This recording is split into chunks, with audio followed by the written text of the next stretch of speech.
1, 2.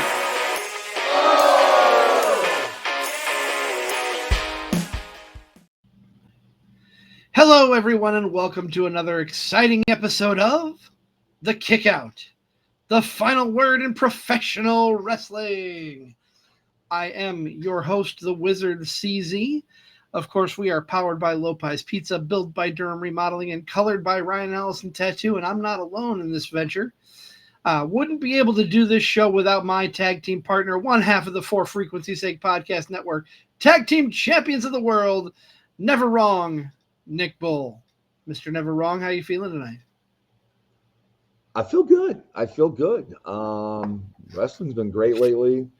Had probably one of the best wrestle weekends of my wrestle fandom this past weekend.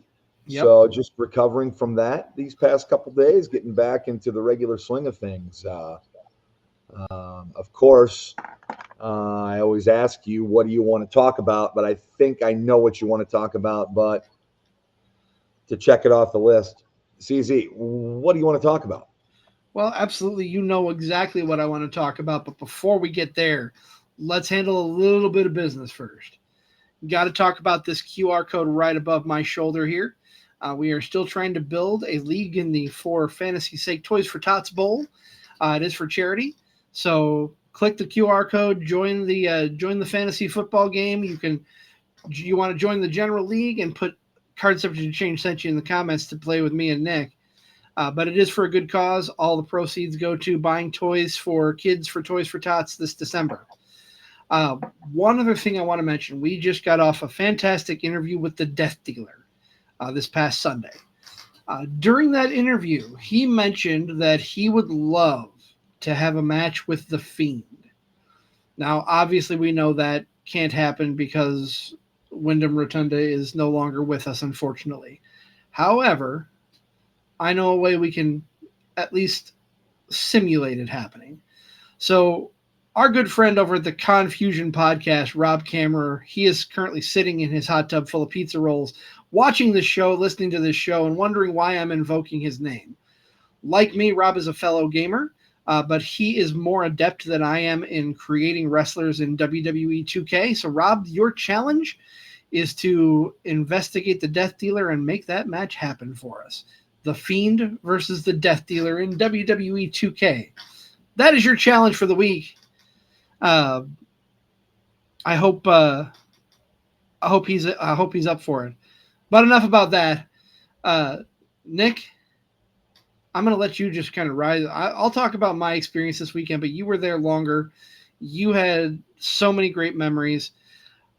Tell us about your experience in Waterloo.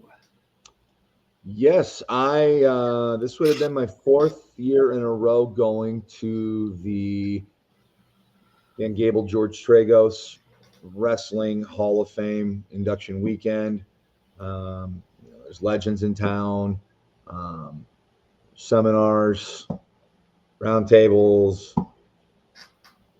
a wrestling event, meet and greets, hanging out with fans. This is the 26th annual. This will be my fourth year going. This was my first year of what I was calling doing the full experience, going up there and staying both Friday and Saturday nights. Had to work late on Thursday, so was not able to get up there Thursday. The goal is to get up there Thursday night next year. And with that being said, they kick things off on Thursday night with a big trivia contest, and it's not just you and your buddies. It's all I would say like 175 to 200, I would say, pass holders for the weekend. I had one of those things when I was there. I'll probably throw up, I threw up a post earlier this week about my experience at Waterloo. I think I showed what it was like. So if you've been to Waterloo now, and I'll have you talk about Waterloo here in a second for these Hall of Fame weekends, but it's the accessibility. It's the wrestlers are out amongst you the whole weekend, and the fans, in the convention goers don't hound them like it's just kind of like a big community. It's a big fandom. It's just like for Star Trek, they have, you know, Trekkie reunions and everybody has their thing. And if pro wrestling is your thing, meeting, you know, legends of the past, big time stars who are still relevant on TV and wrestling. And for us, the benefit, you and I living in the Quad Cities area, it was 2 hours and a little bit of change for me to go up there. So wonderful weekend. It was my first, like I said, my first time going up, staying Friday night, staying Saturday night, and what a day it was. What a weekend it was. You've met the guys. We call them the All Connecticut Boys. There's a group that comes in from Connecticut. Esteemed pro wrestling historian Tom Burke was there again this year. If you don't know who Tom Burke is, he's a wrestling historian that no one has ever said a bad word about. Everyone knows who Tom Burke is.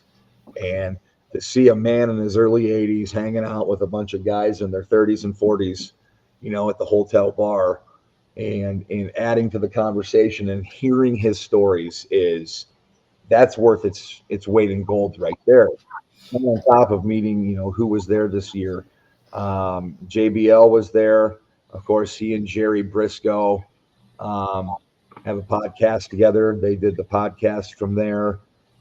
They also, excuse me, I got to grab a drink here. Still recovering from the weekend with my voice, as you can tell. But JBL inducted Ron Simmons. Damn. Edge, Cope, Adam Copeland was there to induct his trainer, Ron Hutchison. Edge didn't get there till shortly after we ate and presented. And we knew that it was a now or never time if we were ever going to get a pick or an auto with Edge, because he could only make the induction ceremony that night or that weekend for the weekend.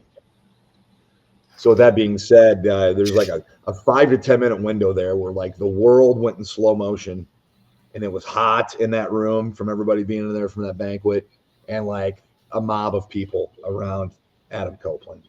And I'm going to tell you what, I observed Adam Copeland this whole time, both before meeting him and after meeting him. The guy's the biggest star in the room currently.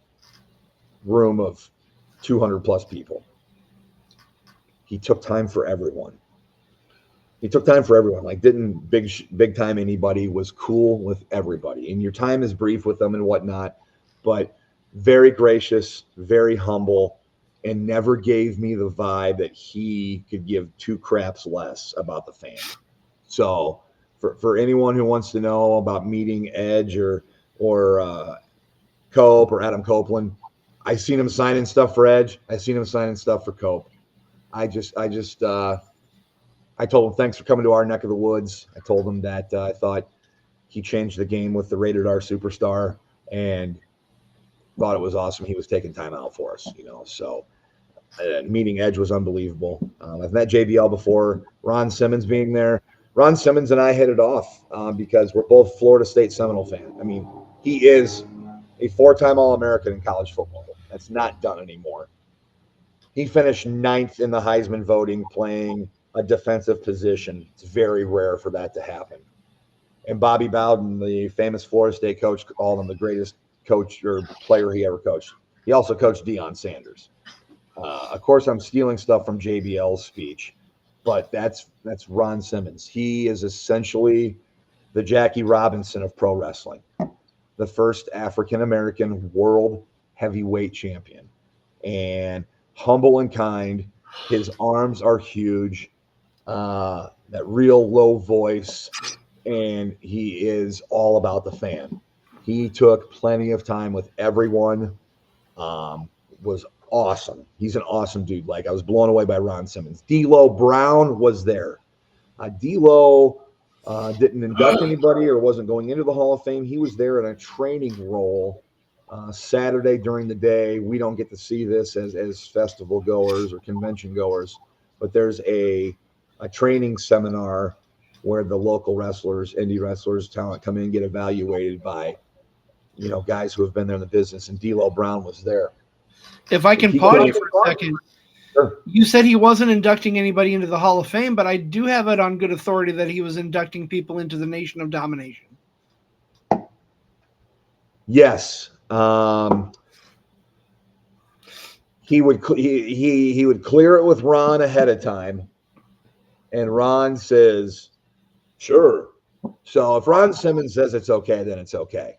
But when I got to meet D'Lo and we took our pick, he goes, "Boys, throw him up." Oh, I didn't ask to do it, but when D'Lo says it's okay, it's okay. It was a record day for the Nation of Domination. Never have I ever seen so many white people get enlisted into the Nation of Domination. It was we got to chuckle about that at the convention. But meeting D'Lo Brown was awesome. I kind of piggybacked off a fan story that was like 12 people ahead of me. I heard him talking about SummerSlam '98 in his match with Jeff Jarrett that opens the show. And I just wanted to say, dude, I love the European title. I love what you did with it. Became Intercontinental Champion, both those belts. You were from a different town in Europe every week. It was awesome. Loved it. I said, I heard you talking about '98 SummerSlam with Jarrett. I'm with another fan. I said, dude, that's one of my all-time favorite pay-per-views. And that match is phenomenal. And he's like, I think it's the best match of my career or on that run. And was just ever gracious, very soft-spoken, and dude was very engaging with the fans. I could go on and on and on and on and on. I met Alundra Blaze before. She Blaze, Medusa. Please do so, dude. She's great with the fans. I'm going to tell you my big surprise of the weekend because I'd never met him before. And you always go into things with preconceived notions, CZ. You always do. Don't want to call it prejudice because I never met the guy, so I don't want to judge him. But you got these preconceived notions on how somebody's going to be. Well, let me tell you, that's a bunch of crap because I was blown away by Eric Bischoff. Eric Bischoff is a cool-ass dude. Amongst the people all weekend, engaging with everybody, and took time for everyone. And he didn't charge for pictures or autographs all weekend. And as a convention goer, that's a big thing. You kind of like budget for who you want to see and who you want to meet. He took time for everyone, told stories. Yes, I'll tell this story. This shows you how big of an effing mark I am.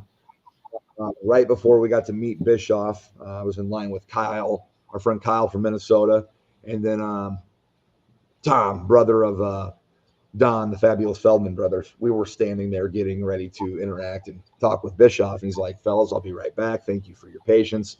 I got to run to the restroom.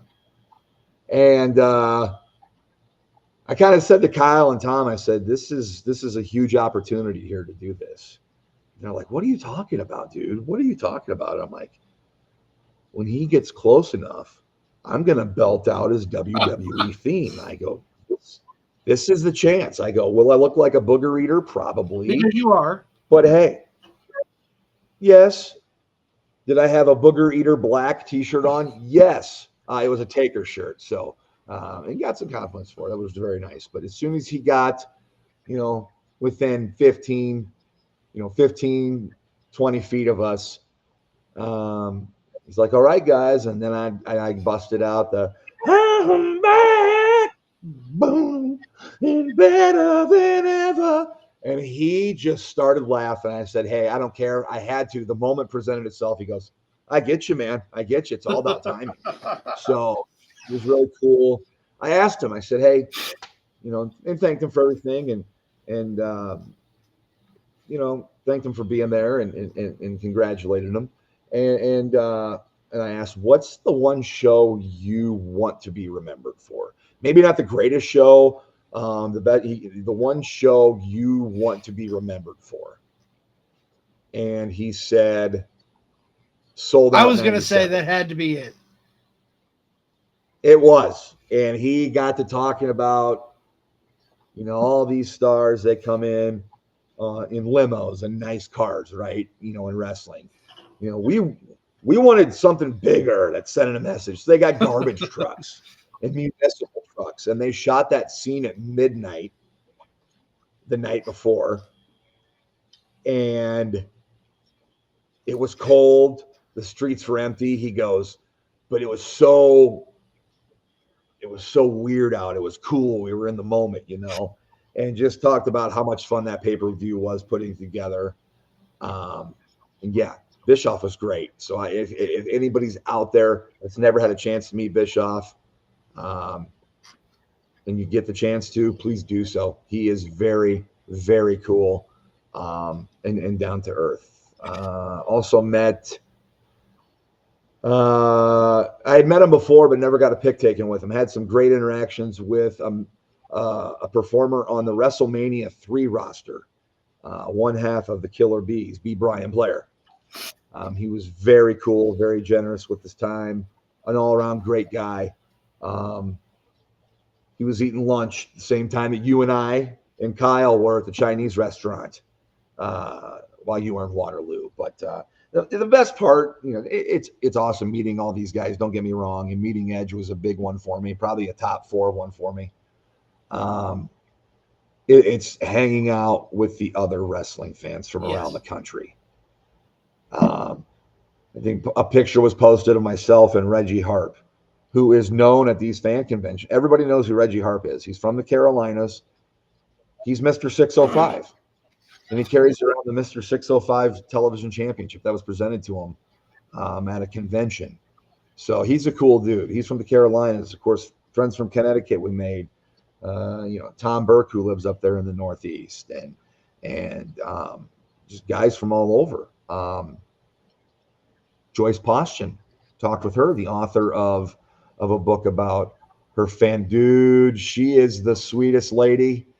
And she was so excited when I was talking to her at the convention. I just wanted to tell her how much I loved her book. And I told her it felt like a love letter to Quad City wrestling history. And her face lit up. She's like, you know what? I didn't think about it like that. And she's like, I'm glad you were there. I'm like, I'm jealous because this all happened before I was really around. And she's like, I wish you were there too. You would have loved it, So she is going to be great when she comes on. And you are going to love that book if you haven't started it already, CZ. I don't know where you're 2 at pages in your process. Dude, it flies by. It is so good. So it's meeting people like that, fans who just love it like you do and stuff. Of course, Gerald Briscoe, big part of it. Wes Briscoe's there. Boogeyman was there. Just so many wrestlers. Such a time. Tank Abbott went in the Hall of Fame. Met him. Just a great weekend all around.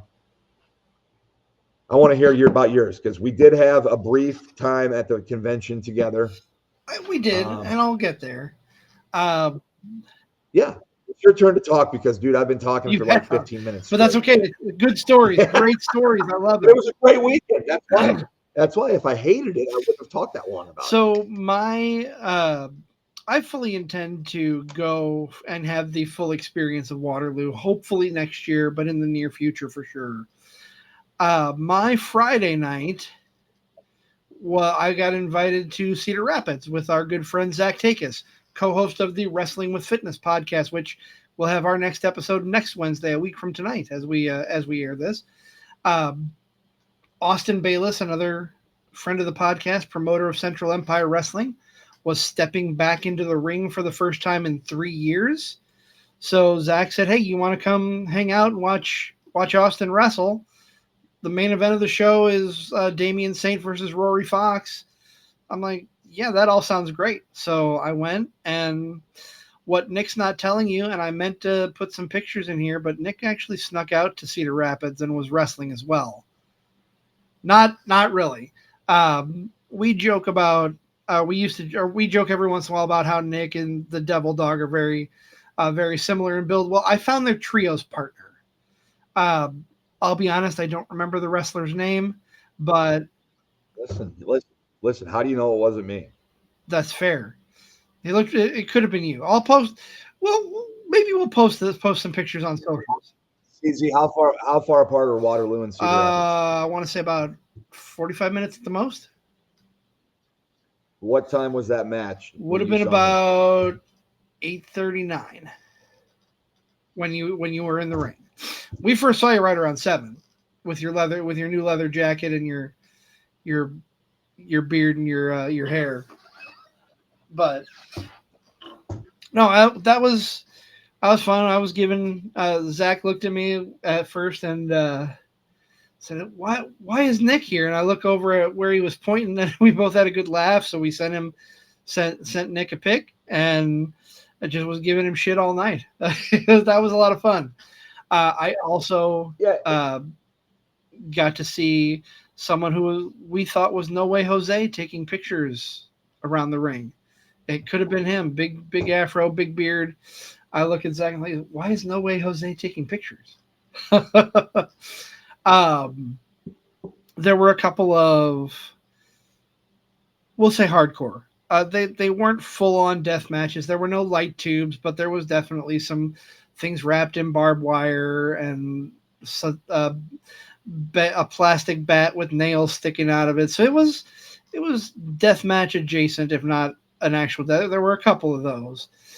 I got to see a dude who was a little smaller than me go off of a stage through 2 tables and walk away to tell the tale. But no,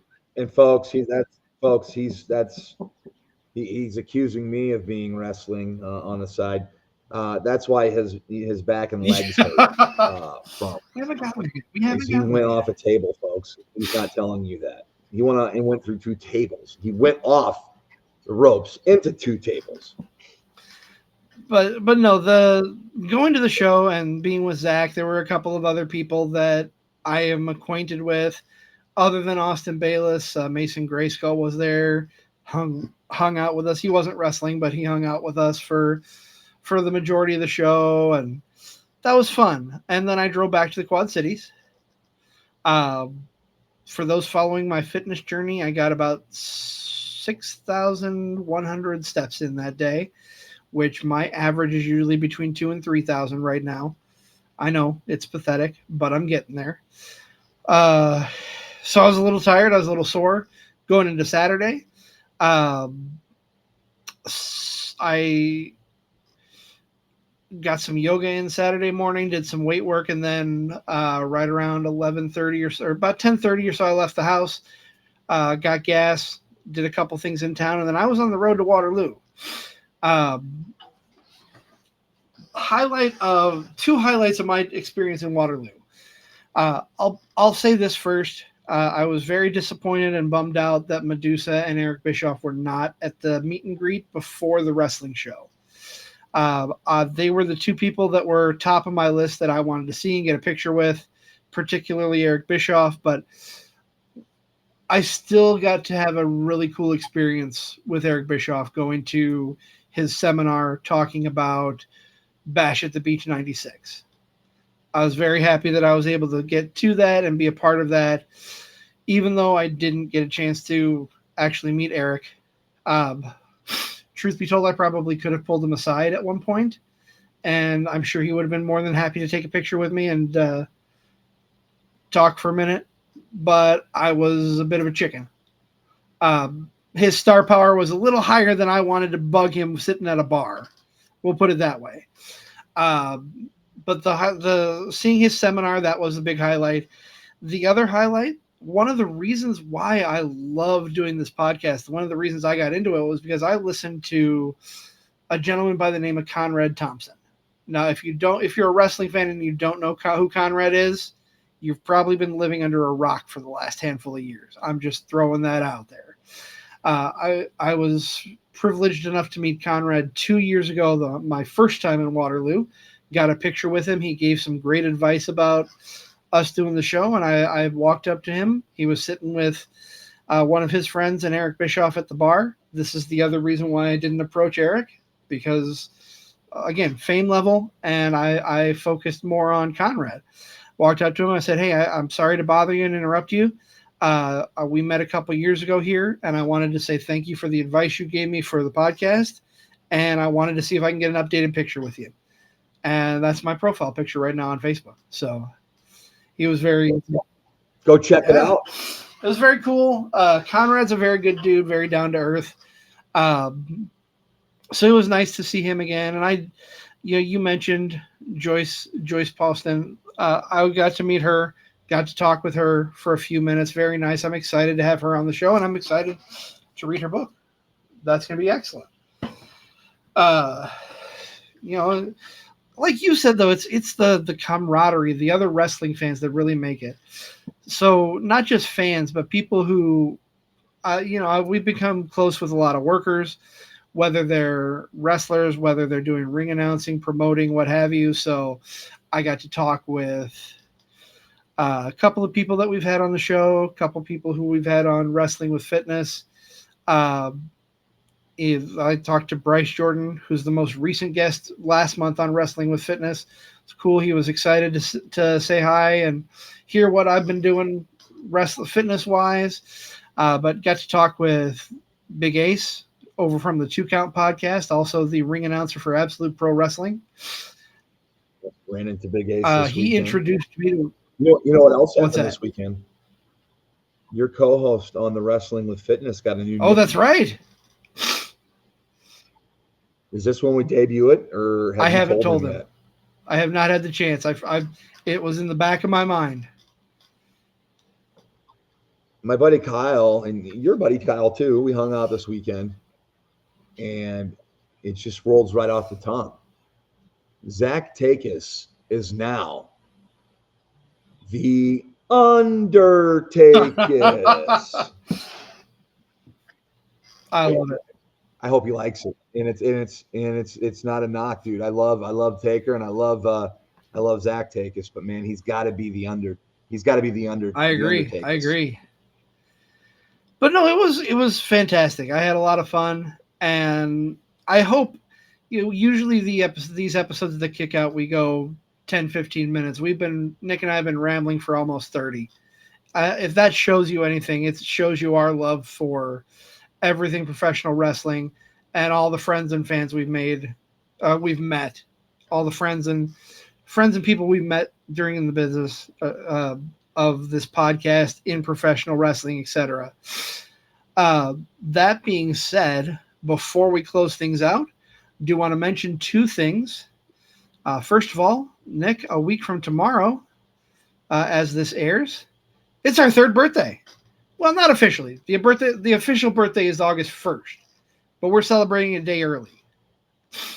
I don't know about you, Nick, but I'm pretty excited to be at Kavanaugh's. We're going to have people gathering around 6:30, 7 o'clock, give or take. We're going to do a live broadcast with a couple of friends. I'm hoping that Timothy Regal will make it. I'm hoping that Joe Winkle will make it and be a part of our broadcast. That'll replace our regular panel show for SummerSlam. That's probably what we're going to be talking about the most, other than the birthday. But I'm going to put Nick through a cake because it's a wrestling event. Easy there. I think this is like Taboo Tuesday or Cyber Sunday. The fan voting is going to be a landslide. It's going to be like 83-17 for you to go through. What if we had a third element? What if we added the tribal chief, All Ego DJ Jarvis? Oh, that's a game changer. That completely changes things. No, we're going to have, we'll be giving away stickers. We have some magnets to give away, and we're going to have this drawing for 3 prize packages. I've got things coming in for those. Not going to tell you what's in them. Just got to be there and be surprised. One last piece of business, Nick, and that is this Sunday. We are treating this like a panel show. The boys from the Rejects podcast will be joining us this Sunday, 6:30 p.m. Central Time, right here. The episode is going to be called The Rejected, since they're the Rejects, and we're hoping they're not going to take over our show like I took over their logo. Yeah, you're the one that's going to have to answer for that. Doing the graffiti. Yeah, work I know. there. So you got some You got some splaining to do. Definitely. But wow, we have went over here. This is like the longest episode I think in kick out history, and its brief little run here. Hey, so we're making history just like gonna AEW wrap did it a up. couple weeks ago, right? Oh, easy there. No, we're not going that long. No way. No way. Well, if you like what you hear here, this is our short form show. The Kickout, of course, we're powered by Lopez Pizza, built by Durham Remodeling, colored by Ryan Allison Tattoo. Our long form show, the Card Subject Exchange, the podcast by the fan for the fan, recorded around 6:30 on Sundays. If there's a time change, we let you guys know. But like, follow, share, subscribe. Hit us up on socials, talk wrestling. Like what you hear here. Got a question, hit us up. We're always willing to talk wrestling, always looking to talk wrestling, and can't wait for the next show. For the Wizard CZ, I am Never Wrong Nick Bull. This has been the Kickout, the final word in professional wrestling.